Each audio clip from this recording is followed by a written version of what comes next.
Hello everyone. आज का हमारा टॉपिक है किरचॉफ लॉस। क्या है ये किरचॉफ लॉस? जो किरचॉफ था उसने अपने दो लॉस बताए थे। इन लॉस का यूज़ क्या है चलिए देखते हैं। To find out the current and voltages in different parts of circuit. जो हमारे इलेक्ट्रिकल सर्किट्स होते हैं उसमें करंट और वोल्टेज की अगर हमने वैल्यू फाइंड आउट करनी है कि कितना सर्किट में करंट फ्लो कर रहा है, वोल्टेज फ्लो कर रही है, तो उन चीज़ों को फाइंड आउट करने के लिए हम किरचॉफ लॉस की हेल्प लेते हैं। वैसे तो आप सभी को पता है कि ओम्स लॉ भी है हमारे पास। ओम्स लॉ क्या कहता है? That is voltage is equal to current into resistance. तो ये फॉर्मूले से भी आप सबको पता है वोल्टेज और करंट की वैल्यू फाइंड आउट हो जाती है। बट हर जगह ओम्स लॉ का यूज़ नहीं होता। ओम्स लॉ का यूज़ हम सिर्फ सिंपल इलेक्ट्रिकल सर्किट्स जो होते हैं उन प्रॉब्लम्स को सॉल्व करने के लिए कर सकते हैं। बट जो हमारी कम्प्लेक्स सर्किट प्रॉब्लम्स हैं उनके लिए किरचॉफ लॉस का यूज़ करना पड़ता है। चलिए अब हम जानते हैं कि किरचॉफ ने कौन से दो लॉस बताए थे। तो सबसे पहले है हमारा किरचॉफ फर्स्ट लॉ।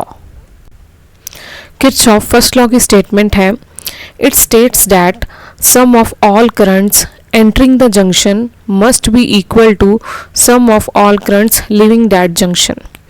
सपोज इसको समझने के लिए आप एक इलेक्ट्रिकल सर्किट कंसिडर कीजिए और इलेक्ट्रिकल सर्किट का एक कोई पार्ट उठाइए जहाँ पे 3-4 वायर्स आके मीट कर रही हैं। तो this is the junction. Junction क्या है? बेसिकली जोड़। आपने इलेक्ट्रिकल सर्किट का कोई पार्ट उठाया और जहाँ पे 3-4 वायर्स आके मीट कर रही हैं। तो 3-4 वायर्स हैं, तो कुछ वायर्स में करंट इस जंक्शन की तरफ आ रहा है और कुछ वायर्स में करंट जंक्शन से परे जा रहा है, जो कि आप इस एरो से देख सकते हैं। यहाँ पे आप देख सकते हैं I1 I2 जो हैं वो जो करंट्स हैं ये जंक्शन की तरफ आ रहे हैं, एंड I3 I4 I5 जो करंट्स हैं वो जंक्शन से अवे जा रहे हैं, परे जा रहे हैं।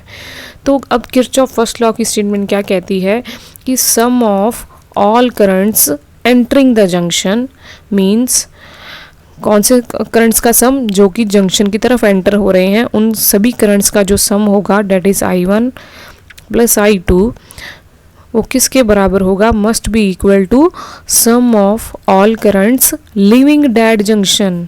मीन्स उन सभी किसके बराबर होगा? मीन्स वो वाले सारे करंट्स का सम जो कि उस जंक्शन को लीव कर रहे हैं। अब कौन से करंट्स जंक्शन से परे जा रहे हैं या उसको लीव कर रहे हैं? That is I3 I4 and I5। ठीक है, तो हम कह सकते हैं, तो कहने का मतलब क्या है कि जंक्शन जहाँ पे भी इलेक्ट्रिकल सर्किट में आपको जंक्शन दिखाई देगा उस जंक्शन के across incoming currents always equal to outgoing currents. ठीक है जी। अब इस चीज़ से एक और स्टेटमेंट प्रूव होगी, आप देख लेना। अगर इस स्टेटमेंट को वैसे भी लिखा जा सकता है I1 plus I2 will be equal to minus I4 minus I5 and minus I3 will be equal to 0। Then further I1 plus I2 plus minus I4 plus minus I5 plus minus I3 is equal to 0। It means इस statement से क्या prove हो रहा है?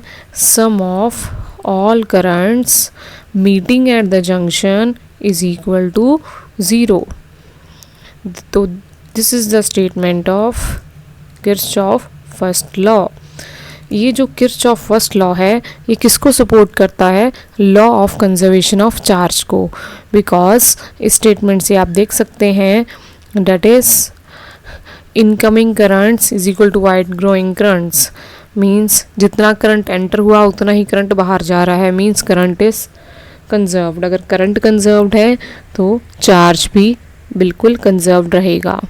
तो हम कह सकते हैं Kirchhoff first law supports the law of conservation of charge. अब नेक्स्ट है that is Kirchhoff second law. Kirchhoff second law की स्टेटमेंट है, It states that sum of potential differences and EMFs of all sources in closed circuit is zero. क्या कहता है कि अगर आपके पास कोई क्लोज सर्किट गिवन होगा तो क्लोज सर्किट में जो सोर्सेज लगे होंगे, सोर्सेज कोई भी हो सकते हैं, बल्ब, रेजिस्टर, बैटरी, वटेवर, तो उनके अक्रॉस जो पोटेंशियल डिफरेंस और ईएमएफ्स का जो सम होगा वो ज़ीरो होगा। मींस सभी सोर्सेज के अक्रॉस किसका सम, पोटेंशियल डिफरेंस और ईएमएफ्स का जो सम होगा क्लोज सर्किट के अंदर वो ज़ीरो होगा। That is summation of E plus summation of delta V is equal to zero. But ऐसे वाली स्टेटमेंट को फॉलो करने से पहले हमने कुछ रूल्स फॉलो करने हैं जो कि कुछ इस तरह है। जैसे आपके पास ये कोई सर्किट प्रॉब्लम गिवन है, क्लोज सर्किट है, जिसमें आप देख सकते हैं 2 रेजिस्टर्स लगे हैं, 2 ओम एंड 3 ओम का रेजिस्टर है। फर्दर 2 सेल्स लगे हैं, उनकी ईएमएफ है E1 एंड E2 रिस्पेक्टिवली। अब इस प्रॉब्लम को सॉल्व करने से पहले सबसे पहले आप इस सर्किट को कोई नाम दोगे, तो मैंने यहाँ पे नाम दे दिया है A, B, C, D। आप कुछ भी नाम दे सकते हैं। अब इस सर्किट को प्रॉब्लम को सॉल्व करने के लिए सबसे पहला स्टेप क्या कंसिडर करना है, लूप की डायरेक्शन। कोई भी लूप की डायरेक्शन आप कैसे लेते हो, जैसे यहाँ पे मैंने लिया है लूप कैसे चलेगा मेरा, A to B, B to C, C to D, then D to A। आप लूप कुछ भी ले सकते हो, आप ऐसे भी ले सकते थे जैसे B to B, A, D, C, B, ऐसे भी ले सकते थे, जैसे मर्जी, चाहे ऐसे ले लो D, A, B, C, D, whatever. तो यहाँ पे अब मैं लूप की क्या सेंस कंसिडर कर रही हूँ, A, B, C, D, A। अब नेक्स्ट स्टेप हमने क्या करना है, क्या देखिए, आप फर्स्ट रूल पढ़िए अब कि अगर डायरेक्शन, लूप की डायरेक्शन और करंट की डायरेक्शन अगर सेम है तो सोर्स के क्रॉस जो पोटेंशियल डिफरेंस का जो साइन होगा वो नेगेटिव होगा। तो देखिए, चलिए अब स्टार्ट करते हैं। जैसे पहले लूप की डायरेक्शन है A to B, पहले A to B जाएंगे। A to B अगर हम जा रहे हैं, जैसे आप देख सकते हैं A to B मीन्स ऐसे जा सकते हैं, लेफ़्ट टू राइट जा रहे हैं। लेफ़्ट टू राइट अगर हम जा रहे हैं तो करंट की डायरेक्शन और लूप की डायरेक्शन, लूप की सेंस की डायरेक्शन और करंट की डायरेक्शन बिल्कुल सेम है। तो हमने जो पोटेंशियल डिफरेंस कंसिडर करना है उस सोर्स के अक्रॉस, यहाँ पे सोर्स क्या है हमारा, रेजिस्टर, तो रेजिस्टर के अक्रॉस जो पोटेंशियल डिफरेंस होगा उसका जो साइन लेना है वो नेगेटिव।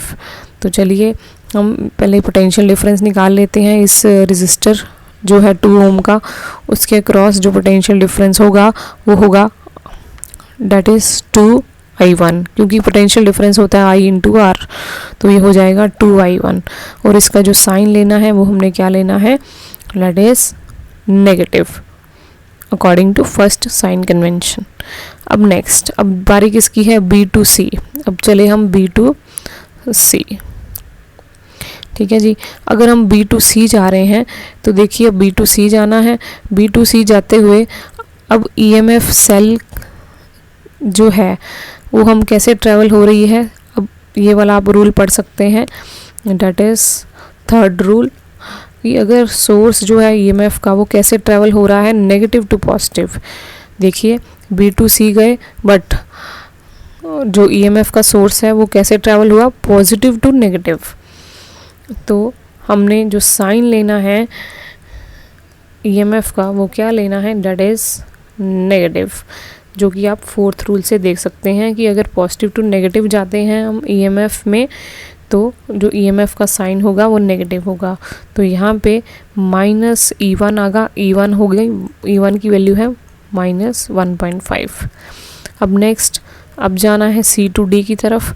तो C to D की तरफ जब हम जा रहे हैं तब यहाँ पे करंट I2 की डायरेक्शन, करंट की डायरेक्शन और लूप की डायरेक्शन सेम है। तो सेकंड रूल फॉलो कीजिए, डायरेक्शन ऑफ करंट और direction of current, sorry first rule follow कीजिए, direction of current and direction of loop is same, therefore sign of potential difference is negative. तो यहाँ पे अब क्या आएगा, -3I2 पोटेंशियल डिफरेंस होगा across resistor, 3 ohm is I2 into 3। अब D to A जाना है।